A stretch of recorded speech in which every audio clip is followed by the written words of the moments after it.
देखिए क्वेश्चन दिया हुआ है कुल 50 लीटर पानी तथा दूध के मिश्रण में इसका अनुपात 3:2 है। 3 अनुपात कितना है? 2 है ना। इसका मतलब पहले कितना दिया हुआ है? पहले क्या दिया हुआ है? पहले पानी दिया हुआ है, बाद में क्या दिया हुआ है? दूध। तो पहले जो यहाँ पे अनुपात है ये जो है जो पहले पहले का होता है, यानी पानी पहले है इसलिए पानी का अनुपात कितना है? 3। बाद में कितना है? बाद में सॉरी क्या है? दूध है। बाद में क्या है? दूध, यानी दूध का अनुपात बाद वाला होगा, यानी दूध का अनुपात कितना होगा? 2 होगा। समझ में आया यहाँ तक? तो सबसे पहले आपको क्या करना है, कुल 50 लीटर पानी तथा दूध के मिश्रण में इसका अनुपात इतना और इतना है, यानी 3:2 है ना। तो सबसे पहले लिखिए मिश्रण का मिश्रण ना, इसको क्या करते हैं? सॉल्व करते हैं। मिश्रण का योग पहले निकालिए। मिश्रण का योग, मिश्रण क्या क्या है? पानी प्लस दूध। योग हम निकाल रहे हैं ना, पानी और दूध का योग कितना होगा? तो यहाँ पे दिया हुआ है 3:2। 3 को क्या कर दीजिए? जोड़ दीजिए। तो 3 और 2 5, यानी मिश्रण का योग जो है कितना है? टोटल 5 है। अब क्वेश्चन है पानी क्या याद करना है? प्रतिशत। तो पानी का प्रतिशत, पानी का प्रतिशत निकालने के लिए आपको याद रखना है कि पानी का अनुपात कितना है? 3। तो आपको लिखना होगा पानी का अनुपात बटा मिश्रण का योग। और हम क्या कर रहे हैं? क्या निकाल रहे हैं? प्रतिशत। प्रतिशत का मतलब क्या होता है? गुना में 100। पानी का अनुपात कितना दिया हुआ है? 3। तो 3 लिखना है। मिश्रण का योग कितना है? 5 बटा में 100। 20 20 से काट देना, 5 के पहाड़ा में 100 कितना बार में आएगा? 20 बार में, यानी आपका होगा 20 या 60। यानी पानी का प्रतिशत जो है से कितना है? 60% है। उसी प्रकार हम किसका प्रतिशत निकालेंगे? दूध का। तो यहाँ पे लिख लीजिए दूध का प्रतिशत। दूध का प्रतिशत सेम निकालना है, दूध का अनुपात बटा मिश्रण का योग। हम डायरेक्ट कर दे रहे हैं इसको ना। दूध का अनुपात कितना है? दूध का अनुपात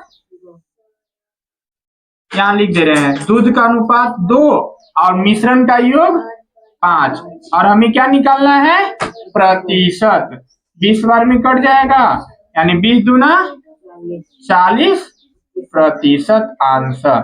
यानी आपसे पूछा जाएगा कि पानी का प्रतिशत कितना है, तो आपको बोलना है 60% है। और दूध का प्रतिशत कितना है, तो आपको बोलना है 40% है। ठीक है।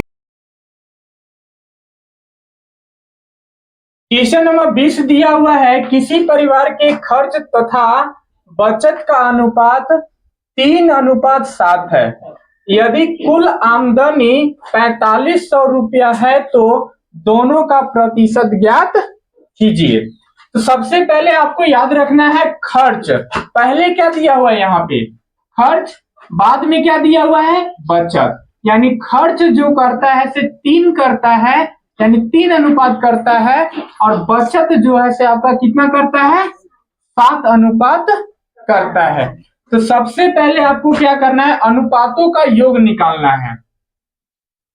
सॉल्व में सबसे पहले क्या करेंगे? अनुपातों का योग, यानी खर्च तथा बचत का अनुपात का योग कितना हो जाएगा? तो दोनों को जोड़ देंगे, यानी 3 + 7 बराबर कितना हो जाएगा? 10।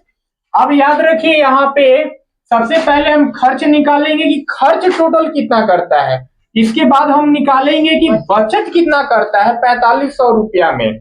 तो आप सबसे पहले निकालिए क्या, कुल खर्च, यानी कुल खर्च कितना करता है, कितना में 4500 रुपया में। तो कुल खर्च निकालने के लिए आपको क्या करना होगा, खर्च यहाँ पे कितना दिया हुआ है, पहले खर्च है इसलिए अनुपात का पहला जो है से 3 है, तो ये क्या हो जाएगा आपका खर्च 3 अनुपात हो जाएगा, यानी 3 अनुपात बटा अनुपातों का योग कितना है 10 है, तो आप 10 लिखेंगे, गुना आप यहाँ पे क्या कर रहे हैं, खर्च निकाल रहे हैं ना कि अनुपात निकाल रहे हैं, इसलिए आपको क्या करना होगा, ये जो आमदनी है आपको आमदनी को गुना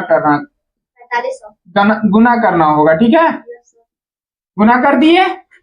चलिए एक जीरो से एक जीरो काट दिए, जीरो के पहाड़ा 3 बार पढ़िए, जीरो, फिर हो जाएगा 5 के पहाड़ा 3 बार पढ़िए, 15, 15 के 5, 4 तिहाई 12, एक हासिल 13, यानी खर्च जो है से कितना करता है 1350 रुपया खर्च करता है।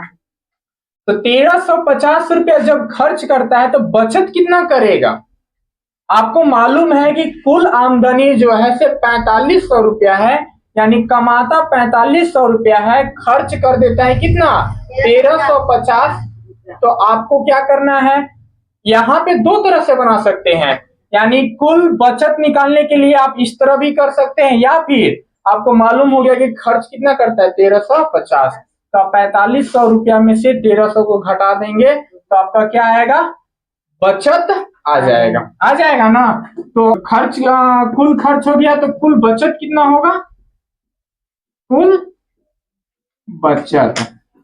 बचत कितना है, बचत यहाँ 7 अनुपात है ना, तो 7 बटा कुल योग कितना है 10, गुना में कितना है, कितना आमदनी है 4500 रुपया, एक जीरो से एक जीरो कट गया, यानी ये कितना हो जाएगा, 7 के पहाड़ा 0 बार पढ़िए, तो 0, 7 पचे 35, 35 का 5, 7 28 और 3 31, यानी कुल बचत जो है से कितना है 3150 रुपया है।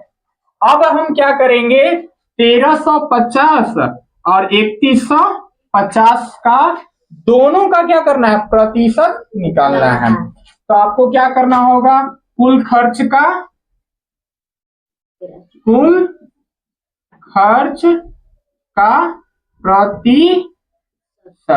कुल खर्च का प्रतिशत। तो सबसे पहले याद रखिएगा, आपको निकालने के लिए प्रतिशत क्या करना होगा, कुल खर्च बटा कुल आमदनी, और प्रतिशत का मतलब होता है 100, मालूम है ना। तो आप यहाँ पे क्या कर देंगे, कुल खर्च कितना है 1350, कुल आमदनी कितना है बताइए जल्दी से, 4500 रुपया है, ये 4500, प्रतिशत निकालना है तो हम क्या करेंगे 100 से गुना कर देंगे, 2 जीरो से 2 जीरो कट गया, 45 के पहाड़ा पढ़िए, 1350 कितना बार में आएगा 30 बार में, यानी आपका कुल खर्च का प्रतिशत होगा से कितना प्रतिशत है 30% है। अब कुल बचत निकाल लेंगे, कुल बचत का प्रतिशत, कुल बचत का प्रतिशत कितना है, तो हम क्या करेंगे, कुल बचत कितना है, यहाँ पे कुल बचत 3150 लिख देंगे, 3150 बटा कुल कितना है, कुल आमदनी 4500 गुना में 100। अब इसको काट दीजिए, कितना बार में आएगा 70 बार में, यानी आपका बचत जो है से कितना प्रतिशत है 70% आंसर हो जाएगा, ठीक है।